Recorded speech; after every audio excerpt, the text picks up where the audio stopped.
ইখলাসে এমন মোরে ইয়া ইলাহি। আলহামদুলিল্লাহি রাব্বিল আলামিন ওয়াসসালাতু ওয়াসসালামু আলা সাইয়্যিদিল মুরসালিন আম্মা বা'দ ফাআউযু বিল্লাহি মিনাশ শাইতানির রাজীম বিসমিল্লাহির রহমানির রহিম। সকলে পড়ি আসসালাতু ওয়াসসালামু আলাইকা ইয়া রাসূলাল্লাহ, আসসালাতু ওয়াসসালামু আলাইকা ইয়া হাবিবাল্লাহ, আসসালাতু ওয়াসসালামু আলাইকা ইয়া নবিয়াল্লাহ ওয়া আলা আলিকা ওয়া আসহাবিকা ইয়া নূরাল্লাহ। নাওয়াইতু সুন্নাতাল ইতিকাফ। হিলিয়াতুল অলিয়া নামক কিতাবে রয়েছে আল্লাহ রাব্বুল আলামিন হযরত মুসা আলা নবিয়ানা ওয়া আলাইহি সাল্লাতু ওয়াসসালামের নিকট ওহী প্রেরণ করেন এবং বলেন, হে মুসা, তোমার কথা তোমার জিহ্বার যত নিকটে, তোমার দৃষ্টিশক্তি তোমার চোখের যত নিকটে, তুমি কি চাও যে আমি তার থেকেও বেশি তোমার নিকটে হয়ে যাই? হযরত মুসা আলা নবিয়ানা ওয়া আলাইহি সাল্লাতু ওয়াসসালাম বলেন, হে আমার প্রতিপালক, হে আমার মালিক, অবশ্যই আমি চাই। তো আল্লাহ রাব্বুল আলামিন ওহী করেন, ফাআকসিরুস সলাতা আলা মুহাম্মদ সাল্লাল্লাহু তাআলা আলাইহি ওয়া আলিহি ওয়াসাল্লাম। অর্থাৎ যদি তুমি চাও যে আমি তোমার কথার চেয়েও তোমার দৃষ্টিশক্তির চেয়েও বেশি তোমার নিকটে হয়ে যাই, তাহলে আমার হাবিব মুহাম্মদ আরবি সাল্লাল্লাহু আলাইহি ওয়াসাল্লামের উপর দুরূদ শরীফ পাঠ করো, বেশি বেশি করে পড়ো। তো আসুন আমরা একবার প্রিয় নবী সাল্লাল্লাহু আলাইহি ওয়াসাল্লামের উপর দুরূদ শরীফ পাঠ করার সৌভাগ্য অর্জন করি। সাল্লু আলাল হাবিব সাল্লাল্লাহু তাআলা আলা মুহাম্মদ সাল্লাল্লাহু আলাইহি ওয়াসাল্লাম সালাতাম ওয়া সালামান আলাইকা ইয়া রাসূলুল্লাহ। আল্লাহ রাব্বুল আলামিন সূরাতুল ফুরকানে ৬২ নম্বর আয়াতে মুবারাকাতে ইরশাদ করছেন, বিসমিল্লাহির রহমানির রহিম, ওয়া হুয়াল্লাযী জাআলাল লাইলা ওয়ান নাহারা খিলফাতাল লিমান আরাদা আন ইয়াযাক্কারা আও আরাদা শুকুরা। সাদাকাল্লাহুল আযীম ওয়া সাদাকা রাসূলুহুন নবিয়্যুল কারীম। অর্থ, এই আয়াতে মুবারাকাতে আল্লাহ তাআলা ইরশাদ করছেন, ওয়া হুয়াল্লাযী, এবং তিনি আল্লাযী জাআলাল লাইলা ওয়ান নাহার, যিনি দিন এবং রাতকে বানিয়েছেন খিলফাতান, যিনি দিন এবং রাতকে খিলফাতান বানিয়েছেন। খিলফাতান শব্দের অর্থ হচ্ছে একে অপরের অনুগামী হওয়া। যিনি দিন এবং রাতকে পরস্পর অনুগামী বানিয়েছেন, একে অপরের পিছনে বানিয়েছেন। দিন যায় রাত আসে, রাত যায় দিন আসে, আবার দিন যায় আর রাত আসে। এটাকে আল্লাহ রাব্বুল আলামিন এভাবে বলেছেন যে এরা দুইজনই একে অপরের পিছনে, একজন যায় আরেকজন চলে আসে, আবার আরেকজন যায় পিছন থেকে আবার সে চলে আসে। এই দিন রাতের বিবর্তনকে আল্লাহ তাআলা এখানে বয়ান করছেন। এখানে আল্লাহ তাআলা এই কথা বলছেন না যে আমি দিন রাতকে সৃষ্টি করেছি, এটা অন্য আয়াতে বলেছেন। কিন্তু যেহেতু তিনি খালিক ও মালিক, তিনি মাবুদ, একটা জিনিসকে যখন কেউ তৈরি করে বা সৃষ্টি করে বা বানায়, সেই বলতে পারে যে সে এখানে কি কি জিনিস দিয়েছে। একটা মোবাইল কোম্পানি যখন একটা মোবাইল তৈরি করে, সেই বলতে পারে যে এই মোবাইলের মধ্যে সে খুঁটিনাটি কি কি ফাংশন দিয়েছে, কিভাবে দিয়েছে, এটাও সে বলতে পারবে।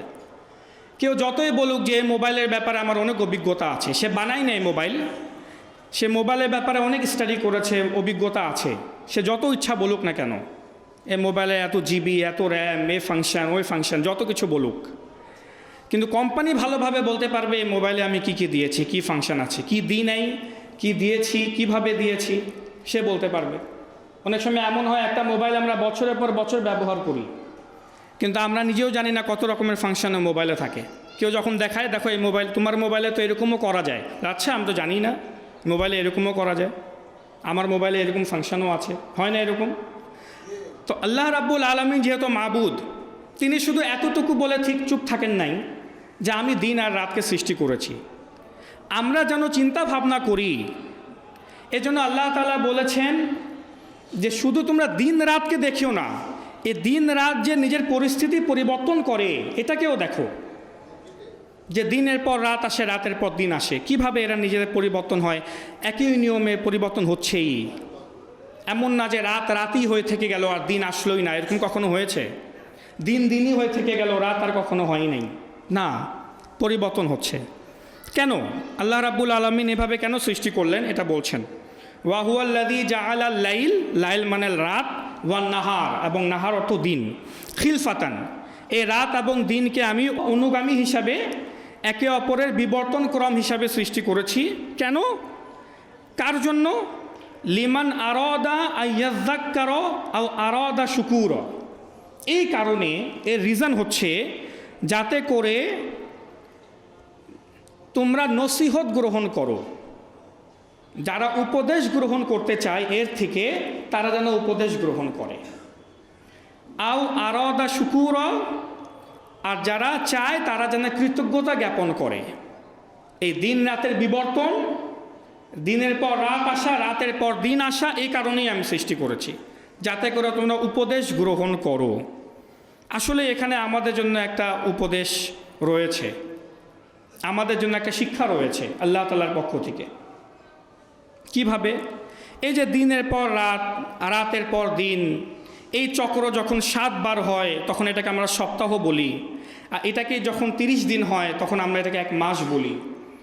রাতের পর দিন, দিনের পর রাত, 1 সপ্তাহের পর আরেক সপ্তাহ, 1 মাসের পর আরেক মাস, এবং 1 বছরের পর আরেকটি বছরের, নতুন বছরের যে আগমন হয়, এটা এই কারণে হয় না যাতে আমরা উপদেশ গ্রহণ করি, যে এটা এই কারণে হয় না যাতে করে আমরা এতে উৎসব পালন করি, আমরা আনন্দ উল্লাস করি।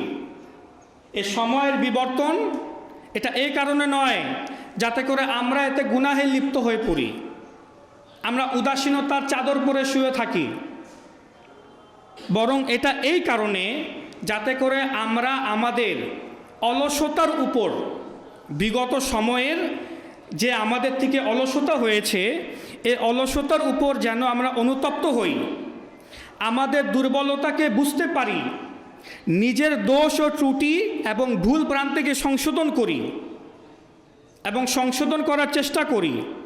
নতুন দিন, নতুন সপ্তাহ, নতুন মাস এবং নতুন বছর এই কারণেই আমাদের মাঝে আসে যাতে করে আমরা আমাদের দুর্বলতা, আমাদের ব্যর্থতা, আমাদের অপূর্ণতা এবং আমাদের ভুল ভ্রান্তি, দোষ ত্রুটি সব কিছু বুঝতে পারি এবং নতুনভাবে নিজেদেরকে পরিবর্তন করার চেষ্টা করি। এই কারণেই এই দিন এবং রাতের বিবর্তন, যাতে আমরা সময়ের মাঝে একটা পার্থক্য সৃষ্টি করতে পারি। একটা সপ্তাহ অতিবাহিত হয়ে গেছে, একটা মাস অতিবাহিত হয়ে গেছে, একটা বছর পুরো অতিবাহিত হয়ে গেছে, আমি কিভাবে আমার সময়কে অতিবাহিত করলাম, এই সপ্তাহ আমি কিভাবে কাটাইলাম, এই মাস আমি কিভাবে কাটাইলাম, এই বছর আমার থেকে কিভাবে অতিবাহিত হলো। যদি অলসতার মধ্যে হয়ে থাকে তো আমাকে উচিত এতে পরিবর্তন নিয়ে আসা। আমার থেকে যে ভুল ভ্রান্তি এ বছর হয়েছে, যে অলসতা আমি এ বছর করেছি, যে ব্যর্থতা আমি এ বছর দেখেছি, যে অপূর্ণতা আমি পেয়েছি এ বছর, আগামী বছর যেন আমাকে সব দেখতে না হয়। যে উদাসীনতার চাদর আমি পরেছিলাম, এই উদাসীনতার চাদর সরিয়ে নিজেকে জাগ্রত করা, যে আমি কিভাবে আমার সময়কে অতিবাহিত করলাম। আপনি জানেন আমাদের প্রিয় নবী সাল্লাল্লাহু তাআলা আলাইহি ওয়াসাল্লামের একটি হাদিসে মুবারাকা রয়েছে লাতাইফুল মাআরিফ কিতাবের মধ্যে। এক নেককার আল্লাহর ওলি একদা প্রিয় নবী সাল্লাল্লাহু আলাইহি ওয়াসাল্লামকে স্বপ্নের মধ্যে দেখল, প্রিয় নবীর জিয়ারত করলো স্বপ্নের মধ্যে। তো প্রিয় নবী সাল্লাল্লাহু তাআলা আলাইহি ওয়াসাল্লামকে সে জিজ্ঞাসা করলো, ইয়া রাসূলুল্লাহ, আমাকে নসিহত করুন, আমাকে উপদেশ দিন। তো আমাদের প্রিয় নবী সাল্লাল্লাহু তাআলা আলাইহি ওয়াসাল্লাম ইরশাদ করেছেন যে শুনো, কখনো দুইটি দিনকে একরকম বানাবে না। আমার প্রিয় নবীর হাদিস, প্রিয় নবীর বাণী, কখনো দুইটি দিনকে একরকম বানাবে না।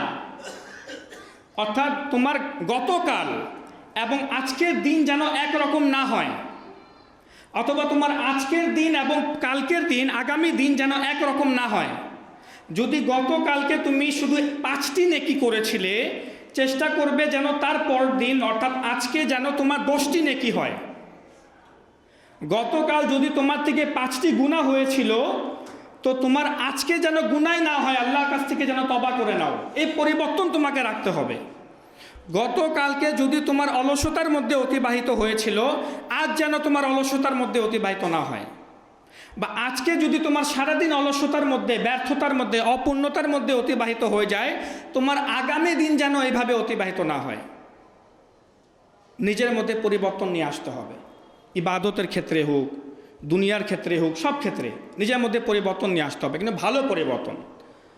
প্রিয় নবী সাল্লাল্লাহু আলাইহি ওয়াসাল্লাম এরপর ইরশাদ করেন যে দুইটি দিনকে একরকম বানাবে না, একরকম হইতে দিবে না।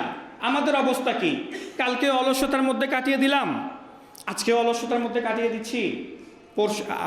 যেটা আগামীকালের জন্য যে প্ল্যান বানিয়ে রেখেছি তাও অলসতার ভর্তি। মোবাইল, কম্পিউটার, সোশ্যাল মিডিয়া, এইসব প্ল্যান দ্বারা ভর্তি। কোথায় আড্ডা মারতে যাব, কোথায় কি করব, কোথায় আতশবাজি করব, কোথায় মজা করব, আনন্দ করব, উৎসব করব, পুরো এগুলোতে প্ল্যান বানানো।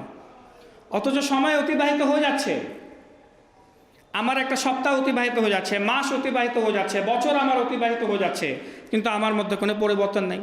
প্রিয় নবী বলেন, যদি তোমার 2টা দিনের মধ্যে পরিবর্তন না আসে, তাহলে বুঝে নিবে তুমি ধ্বংসের মধ্যে আছো, তুমি ধোঁকাবাজির মধ্যে আছো।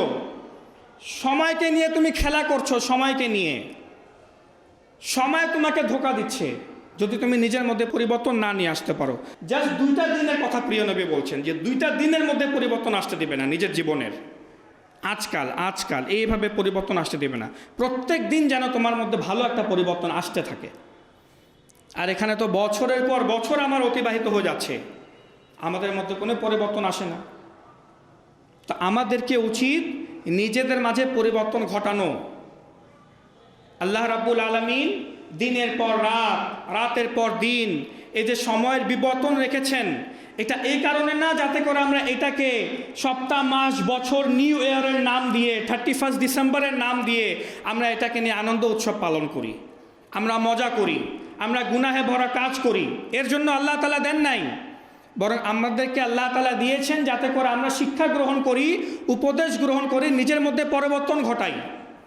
উপদেশ নেই, এটা কেমন কথা একটু বলেন? আমার জীবন থেকে একটা বছর চলে যাচ্ছে, আমার হায়াত বাড়লো নাকি কমলো? আমার বয়স বাড়লো নাকি কমলো? যদি বাড়তো তাহলে খুশি উদযাপন করাটা বোঝা যেত, কিন্তু আমার জীবন থেকে তো বয়স কমে যাচ্ছে। যদি কারো নসিবে বা তকদিরে লেখা থাকে যে 2026-এর মৃত্যু, আমার মৃত্যু 2026-এ, যদি এরকম ভাগ্যে লেখা থাকে, তো 24 তো পার হয়ে গেল, তাহলে আর কত বছর বাকি থাকলো? তো আমার বয়স কমলো নাকি বাড়লো? তো খুশি কিসের উপর? আমি তো দিন বা দিন মৃত্যুর নিকটবর্তী হতে চলে যাচ্ছি। ওই অন্ধকার কবর আমার জন্য অপেক্ষা করছে, ওই কয়েক ফিটের জমিনের ভিতর ঘর আমার জন্য অপেক্ষা করছে।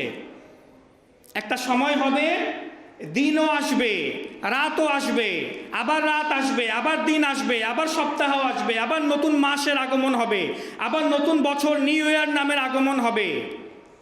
কিন্তু হতে পারে নতুন বছর তো আসবে, মাস তো আসবে, সপ্তাহ তো আসবে, দিন তো আসবে, কিন্তু আমার জন্য প্রত্যেক দিন রাতের বেলায় যে নরম বিছানা বিছানো থাকতো, ওই বিছানা আর বিছানো থাকবে না।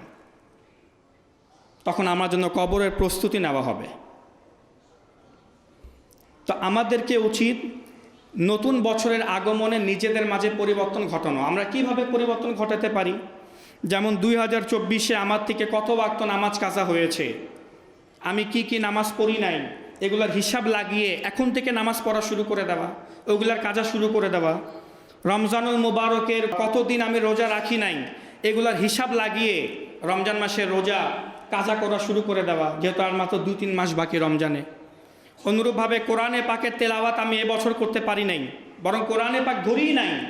তো নিজের মধ্যে পরিবর্তন নিয়ে আসা, যে এই বছর কোরআনে পাক যে কোনোভাবে শুদ্ধভাবে আমি শিখে কোরআনে পাক প্রত্যেক দিন তেলাওয়াত করার একটা রুটিন বানাবো আমি। এই পরিবর্তন নিয়ে আসা।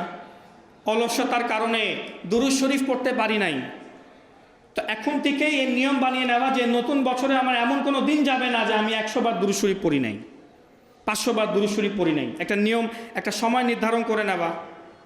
অর্থাৎ এই বছর আমি যে সকল নেকির কাজ করতে পারি নাই, ওই অলসতা থেকে, অপূর্ণতা থেকে আল্লাহর কাছে ক্ষমা চেয়ে নতুন বছরের ইবাদতের জন্য নিজেকে প্রস্তুতি গ্রহণ করা। দুনিয়াবী ক্ষেত্রেও আপনি সেম নিয়ে নেন। আপনি দুনিয়াবী ক্ষেত্রে যেসব কাজে এবার ব্যর্থ ছিলেন, করতে পারেন নাই, এবার টার্গেট নেন যে এভাবে অলসতায় শুয়ে থাকবো না, বসে থাকবো না, নতুন বছরে আমি নিজেকে কাজে লাগাবো, পরিশ্রম করব, কম ঘুমাবো, বেশি কাজ করব, সোশ্যাল মিডিয়া কম চালাবো, মোবাইল আমি কম চালাবো, নিজেকে প্রোডাক্টিভ বানাবো আমি, যাতে আমার দ্বারা বেশি কাজ হয়। আমি নিজেকে এমনভাবে গড়ে তুলব, এই 2025-এ আমি এমন এমন কাজ করব, ইবাদতও করব এবং দুনিয়াবী ক্ষেত্রেও পারিশ্রমিক নিজেকে বানাবো, কঠোর পরিশ্রম করব। এরকম পরিবর্তন যদি আমরা নিজেদের মাঝে না নিয়ে আসতে পারি, তাহলে এই সময়, এই আনন্দ উল্লাস সব ব্যর্থ, কোনো কাজে আসবে না। হযরত আবু দারদা রাদিয়াল্লাহু তাআলা আনহু বলেন, হে আদম সন্তান, নসিহত আমাদের জন্য, হে আদম সন্তান, জমিনকে নিজের পা দ্বারা পদদলিত করে নাও, অতি শীঘ্রই তোমরা এর ভেতরেই নেমে যাবে, এ কবরের ভিতরেই নেমে যাবে। হে আদম সন্তান, তোমার জীবন কি? এই দিনগুলোরই তো সমষ্টি মাত্র, কয়েকটা দিনের সমষ্টি মাত্র তোমার জীবন। যখন একদিন অতিবাহিত হয়ে যায়, তোমার জীবনের একটি অংশ কমে যায়। নিশ্চয় যখন থেকে তোমরা জন্মগ্রহণ করেছ, তোমাদের জীবন ধারাবাহিকভাবে হ্রাস পেয়ে যাচ্ছে, কমে যাচ্ছে, যখন থেকে আমরা জন্ম নিয়েছি। হযরত আব্দুল্লাহ ইবনে সুমাইত রাহমাতুল্লাহি তাআলা আলাইহি বলেন, আমি আমার সম্মানিত পিতাকে বলতে শুনেছি, মুমিন বান্দা নিজেকে এভাবে বুঝায়, যে মুমিন হয়, প্রকৃত আল্লাহওয়ালা হয়, সে নিজেকে এভাবে বুঝায়। নিজেকে কিভাবে? হে নফস, এটা হলো দুনিয়াবি এবং নশ্বর জীবন, শুধুমাত্র 3 দিনের। একদিন অতিবাহিত হয়ে গেছে, দ্বিতীয় দিন যা অতিবাহিত হচ্ছে, মনে করো যে বাস এটাও অতিবাহিত হয়ে গেল, আর তৃতীয় দিন আশার দিন হইল আগামীকাল, আর তা হলো শূন্য আশা, এতে কোনো আশা নাই, যা হয়তো তুমি নাও পেতে পারো। ধরো যদি তুমি কাল পর্যন্ত বেঁচে থাকো, তবে কালকের দিন তোমার রিজিক জানি না কত লোকের জন্য মৃত্যুর বার্তা নিয়ে আসবে, হয়তো তুমিও এতে অন্তর্ভুক্ত থাকবে যারা মৃত্যুর বার্তা পাবে। অতঃপর যদি আরও জীবন পাও, তবে তোমার দুর্বলতা, অন্তরে দারিদ্রতা, অসুস্থতা এবং আপনার দুঃখ ভর করে থাকবে। যখন তোমার এত কিছু দুনিয়াবী দুঃখ থাকবে, তবে তোমার অন্তর আখিরাতের চিন্তায় কিভাবে মনোযোগী হবে? মনে রাখবে, সর্ব অবস্থায় অতিবাহিত হওয়া দিন তোমার বয়সকে কমিয়ে দিচ্ছে, তোমার হায়াতকে কমিয়ে দিচ্ছে, কিন্তু তোমার কোনো পরোয়া নেই। ওই ব্যক্তি আখিরাতের জন্য কি প্রস্তুতি নিবে? যার দুনিয়াবী চাহিদাই পূরণ হয় না, সে আখিরাতের প্রস্তুতি কি নিবে? কতই না মূর্খ ওই মুসলমান যার বিশ্বাস রয়েছে যে দুনিয়া নশ্বর আর আখিরাত অবিনশ্বর, তবুও অবিনশ্বর জীবন ছেড়ে নশ্বর জীবনকে উন্নত করার ধান্দায় লেগে আছে। সে কত বড় মূর্খ হতে পারে। অনুরূপভাবে আমি কিছু অলিয়ায় কামিলিনদের মন মানসিকতা আপনাদেরকে শোনাচ্ছি, যে আমাদের অলিয়ায় কামিলিনগণ এই দিন রাত সময় নিয়ে কেমন তাদের কল্পনা ছিল। ওলিয়ে কামিল হযরত মালিক বিন দিনার রহমাতুল্লাহি তাআলা আলাইহি বলতেন, নিশ্চয় এই দিন এবং রাত দুইটি হচ্ছে ধন ভাণ্ডার, খাজানা। বাস ভাবুন যে এ ধন ভাণ্ডার কোথায় যেন ব্যয় হয়ে যাচ্ছে, আপনি না চাইতেও আপনার হাত ছাড়া হয়ে যাচ্ছে। আর ইমাম হাসান বসরি বলেন, হে আদম সন্তান, এই দিন ও রাত তোমাদের নিকট হলো মেহমান, অতি শীঘ্রই তা তোমার প্রশংসা করে বা তোমাকে গালমন্দ করে বিদায় নেবে। আমাদের এর থেকে শিক্ষা নেওয়া উচিত। আর ইমাম ইবনে আবি দুনিয়া রহমাতুল্লাহি তাআলা আলাইহি বলেন, প্রত্যেক দিন আমাদেরকে এই আহ্বান করে, হে লোকেরা, আমি হলাম নতুন দিন, নতুন শুভ সকাল, আর আমি হইলাম তোমাদের সাক্ষী। হে আদম সন্তান, আমি আর ফিরে আসব না, অতএব আজ নেক আমল করে নাও। অনুরূপভাবে প্রত্যেক নতুন রাত এটা বলে, হে আদম সন্তান, আজ রাতে নেক আমল করে নাও, আমি আর কখনো ফিরে আসব না। তো আমাদেরকে থেকে উপদেশ গ্রহণ করা বলা হয়েছে কোরআনে পাকে, যে আল্লাহ রাব্বুল আলামিন বলেছেন না, আইয়াযযাক্কার, যে আমি দিন এবং রাতের বিবর্তন সৃষ্টি করেছি কেন? যাতে করে আমরা নসিহত নেই। এই দিন রাতের পরিবর্তন দেখে আমরা শিক্ষা নেই যে এই পৃথিবীতে দিন আসবে, রাত আসবে, কিন্তু আমি তো একদিন থাকবো না, আমি চলে যাব, এই পৃথিবী থেকে বিদায় নিয়ে নিব। আর তৃতীয় কারণ আল্লাহ রাব্বুল আলামিন বয়ান করেছেন, আরাদা শুকুর, এবং এই দিন রাতের বিবর্তন কেন সৃষ্টি করেছি? যাতে করে তোমরা আমার কৃতজ্ঞতা জ্ঞাপন করো। যারা চায় আমার কৃতজ্ঞতা জ্ঞাপন করতে, তারা যেন আমার কৃতজ্ঞতা জ্ঞাপন করে। হ্যাঁ, এই দিন রাতের বিবর্তনে আমাদের জন্য শিক্ষা রয়েছে যেন আমরা আল্লাহর কৃতজ্ঞতা জ্ঞাপন করি। কারণ কি রিজন? এই দিন রাত মনে করেন 2024 অতিবাহিত হয়ে গেল, আমাদের চোখের সামনে কতজনের মৃত্যু হয়েছে না? আমাদের আত্মীয় স্বজনের মধ্যে কারো হয়তো বাবা মারা গেছে, কারো মা মারা গেছে, কারো বোন মারা গেছে, ভাই মারা গেছে, কারো বন্ধু বা কারো প্রতিবেশী কেউ না কেউ মারা গেছে। তো তারা তো পৃথিবী থেকে চলে গেল, কিন্তু আল্লাহ তাবারাকা ওয়া তাআলা আমাকে সুযোগ দিয়েছে আবার নতুন দিন দেখার, সুযোগ দিয়েছে নতুন মাস দেখার, সুযোগ দিচ্ছে যে হতে পারে নসিব হয় আবার নতুন বছর দেখার। আমার চোখের সামনে কতজন মৃত্যুতে চলে গেল, কবরের নিচে দেবে শেষ হয়ে গেল, কিন্তু আমি এখনো জীবিত। আল্লাহ তাআলা আমাকে সুযোগ দিচ্ছেন নতুন জীবন দেখার। কাশফুল মেহজুবের মধ্যে হুজুর দাতা গঞ্জ বখশ আলী হাজভিরি রহমতুল্লাহি তাআলা আলাইহি বলেন যে এই দুনিয়ার একটি নিঃশ্বাস, এই যে আমরা নিঃশ্বাস নিচ্ছি না, এই দুনিয়ার একটি নিঃশ্বাস আখিরাতের হাজারো নিঃশ্বাস থেকে উত্তম। জি হ্যাঁ, দুনিয়ার নিঃশ্বাস আখিরাতের নিঃশ্বাস থেকে উত্তম। কেন? যুক্তি আছে এখানে। কারণ এই পৃথিবীতে আপনি একটি নিঃশ্বাসের মাধ্যমে হতে পারে এমন একটি কাজ করে ফেললেন যার দ্বারা আপনার আল্লাহ তাআলা সকল গুনাহ ক্ষমা করে দিল। এই একটি নিঃশ্বাস দ্বারা আপনি হয়তো আল্লাহ তাআলার দরবারে এমনভাবে তওবা করে ফেললেন যে আল্লাহ রাব্বুল আলামিন আপনাকে নিজের ভিলায়াত দ্বারা ধন্য করে দিল। এই একটি নিঃশ্বাস দ্বারা আপনি একবার দুরূদ শরীফ পড়বেন, আল্লাহ তাআলা আপনাকে 10টি নেকি দিবে, 10টি গুনাহ মাফ করে দিবে, 10টি পদ মর্যাদা বৃদ্ধি করবে। এই একটি নিঃশ্বাস দ্বারা, পৃথিবীর এই দুনিয়ার জীবনের একটি নিঃশ্বাস দ্বারা আপনি একবার সুবহানাল্লাহ, আলহামদুলিল্লাহ, আল্লাহু আকবার বললেন একটি নিঃশ্বাসে, তো আল্লাহ রাব্বুল আলামিন জান্নাতে আপনার জন্য গাছ লাগিয়ে দিবে। এই একটি নিঃশ্বাস এত ইম্পর্টেন্ট যে একটা গুনাহগার বান্দাকে আল্লাহওয়ালা বানিয়ে দিতে সক্ষম। কিন্তু মৃত্যুর পর একবার যখন এর দম বের হয়ে যাবে, এ মালাকুল মওত যখন চলে আসবেন, রূহ কবজ করে ফেলবেন, যখন আমরা দুনিয়া থেকে বিদায় নিব, কবরে চলে যাব, হাজার বার কাঁদলেও কাকুতি মিনতি করলেও এই দুনিয়াতে আর ফিরে আসতে পারবো না। তখন যতই সেখানে ইবাদত করি, সুবহানাল্লাহ বলি, আল্লাহু আকবার বলি, দুরূদ শরীফ পড়ি, এই দুনিয়ার মতো সওয়াব আর পাওয়া যাবে না।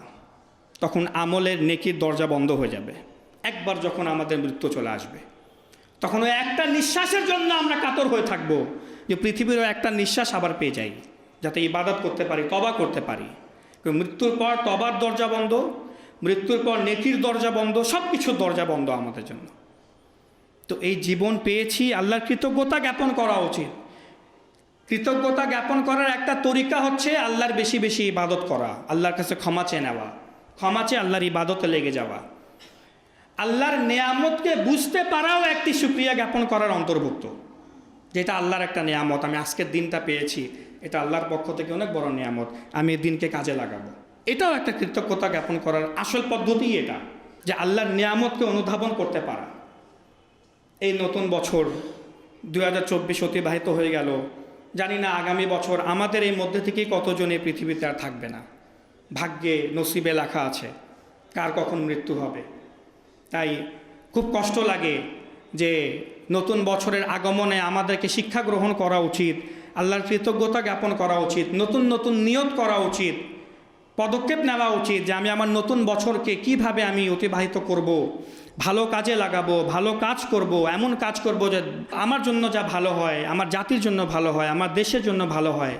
কিন্তু আমাদের তো এখন প্ল্যান হচ্ছে নতুন নতুন, কিভাবে আতশবাজি করব, কিভাবে আমার নাউজুবিল্লাহ মিন যালিক গার্লফ্রেন্ডকে নিয়ে ঘোরাফেরা করব, কোথায় কোথায় আমরা ফ্রেন্ডরা মিলে ঘুরব, আনন্দ করব, উল্লাস করব। এই আতশবাজির মাধ্যমে কত মানুষের কষ্ট হয়। আমরা হয়তো অনেকে জানিও না যে শরীগতভাবে, ইসলামিক শরীগতভাবে আতশবাজি, পটকাবাজি এগুলো হারাম, শরীগতভাবে হারাম। আর যে বাবা মা আতশবাজির জন্য, পটকাবাজির জন্য নিজের সন্তানকে টাকা দেয়, তারাও হারামের অন্তর্ভুক্ত। কবরে গিয়ে উত্তর দিতে হবে নিজের সন্তানকে কি শিখিয়ে আসলে তুমি, মনে রাখবেন। এগুলো আমাদের শিক্ষা গ্রহণ করতে হবে। আবু দাউদ শরীফের হাদিসে মুবারাকা, কুল্লুকুম মাসউলুন, তোমরা সবাই হচ্ছে দায়িত্বশীল, তোমাদের প্রত্যেককে তোমাদের অধীনস্থদের ব্যাপারে জিজ্ঞাসা করা হবে। পিতামাতাকে জিজ্ঞাসা করা হবে তার সন্তানের ব্যাপারে, স্বামীকে জিজ্ঞাসা করা হবে তার স্ত্রীর ব্যাপারে। আজ আমার টাকা দ্বারা একটু আনন্দর জন্য আমি আমার সন্তানকে টাকা দিচ্ছি, যাও গিয়ে আতশবাজি করো, যাও পটকাবাজি করো। আচ্ছা আমি টাকা দিলাম না, আমার সন্তান কি করছে আমি এটার খোঁজ খবরও নিচ্ছি না। রাস্তায় গিয়ে বন্ধু বান্ধবদের সাথে পটকাবাজি করছে, একটা বিশৃঙ্খলা সৃষ্টি করছে, আমি চুপচাপ বসে আছি আমি আমার বাসায়। অথচ আপনার সন্তান গুনাহের ভাগীদার, আপনি গুনাহের ভাগীদার। এটা আমাদের শিক্ষা গ্রহণ করা উচিত। আমার মেয়ে সন্তান কার সাথে গিয়ে ঘুরতে যাচ্ছে, কোথায় যাচ্ছে, এগুলো খোঁজ খবর নেওয়া আমাদের দায়িত্ব। আমার ছেলে সন্তান, পুত্র সন্তান কোথায় যাচ্ছে, কাকে নিয়ে যাচ্ছে, কার সাথে যাচ্ছে, এগুলো আমাদের দেখার দায়িত্ব না। আমি আরামসে আমার বাসায় থাকলে হলো। তা আমার যুবক ভাইয়েরা হোক, বয়স্করা হোক, আমি সবাইকে বলবো এই নিউ ইয়ার এটা আমাদের সংস্কৃতি না, এটা পশ্চিমা সংস্কৃতি। আর এই পশ্চিমা সংস্কৃতি এটা তাদের জন্য জান্নাত, এ দুনিয়া তাদের জন্য জান্নাত, আমাদের জন্য জান্নাত না। মাইন্ডে আসতে পারে তো কি আমরা আনন্দ উল্লাস করব না? আনন্দ উল্লাস আমরা তো জান্নাতে করব। সব মজা এখানে নিয়ে নিলে তো জান্নাতে কি করব? জান্নাতের হুরের ব্যাপারে শুধু বলা হয়েছে হুর। জান্নাতের হুরের থুতু এত মিষ্টি, শুধু যদি থুতু সে একবার সমুদ্রের মধ্যে নিক্ষেপ করে দুনিয়ার সমুদ্রের পানি মিষ্টি হয়ে যাবে। যদি জান্নাতি হুর শুধু নিজের আঁচল যদি দুনিয়াবাসীকে দেখিয়ে দেয়, এ পুরা পৃথিবীবাসী তার দিওয়ানা হয়ে যাবে আঁচল দেখে, চেহারা না। তা আমরা কার পিছনে পালাচ্ছি? সব মজা আতশবাজি করে, মাআল্লাহ অবৈধভাবে নারীদের সাথে মেয়েদের সাথে মিলামেশা করে এখানেই নিতে হবে আমাদেরকে। আমরা আখিরাতের জন্য তো কিছু রাখছি না। আর যখন মৃত্যুবরণ করব, যখন চিরস্থায়ী জীবনে যাব, আল্লাহ রাব্বুল আলামিন কোরআনে পাকে ইরশাদ করে দিয়েছেন, আর খোদার কসম যেটা আল্লাহ তাআলা কোরআনে পাকে বলে দিয়েছেন সেটা হবেই। গুনাহগার বান্দারা চিৎকার করে করে কানবে যে আল্লাহ আরেকবার সুযোগ দিয়ে দাও পৃথিবীতে যাবার। আমি বুঝতে পারি নাই যে এভাবে হবে কবরে আমার সাথে আখিরাতে এইগুলো হবে, আমি বুঝতে পারি নাই। আরেকবার আমাকে জীবন দিয়ে দাও, আমি এবার আল্লাহর ওয়ালি হয়ে সারা জীবন জঙ্গলে গিয়ে তোমার ইবাদত করব। ও সময় সুযোগ হবে না, ও সময় খোদার কসম ও সময় সুযোগ হবে না। যদি বিশ্বাস না হয়, নিজের ইমানকে যদি তাজা করতে হয়, তাহলে আমি বলবো এই নিউ ইয়ার নাইট যেটাকে বলা হয় 31 ডিসেম্বর, তখন এই আতশবাজি ঘোরাফেরা এসব বাদ দিয়ে কবরস্থানে চলে যাবেন। যদি মন চায় না একটু মজা করি, বন্ধু বান্ধবরা ডাকতেছে, সব বাদ দিয়ে কবরস্থানে চলে যাবেন আধা ঘন্টার জন্য কবরস্থানে চলে যাবেন। যদি কোনো আপনার আত্মীয় স্বজন মৃত্যুবরণ করে থাকে তার কবরে চলে যাবেন, এটাই বাহানা করে চলে যাবেন না আমার আত্মীয় স্বজনের কবরস্থানে যাব। ওই আত্মীয়র কবরে গিয়ে দাঁড়ায় থাকবেন আর চিন্তা করবেন, হে কী অবস্থায় আছে, আমি কী অবস্থায় আছি। আমি তো এখন সজাগ আছি, দুনিয়া দাঁড়ায় আছি, আমার এই আত্মীয় তো চলে গেল, এ তো এখন চাইলেও কবর থেকে বের হতে পারবে না। এভাবে নিজেকে না বুঝাতে পারলে জীবন ধ্বংস, আখিরাত ধ্বংস। সত্যি কথা বলছি। আল্লাহ রাব্বুল আলামিন আমাদেরকে নতুন বছরের আগমনে নিজেদেরকে ভালোভাবে প্রস্তুতি গ্রহণ করার তৌফিক দান করুক। আমরা যেন নতুন বছরকে আল্লাহ তাআলার ইবাদতে লাগাতে পারি, দ্বীনি ক্ষেত্রে দুনিয়াবি ক্ষেত্রে যেন আমরা ভালো কিছু করতে পারি নিজেদের জন্য। আল্লাহ তাআলা যেন আমাদেরকে তৌফিক দান করুক।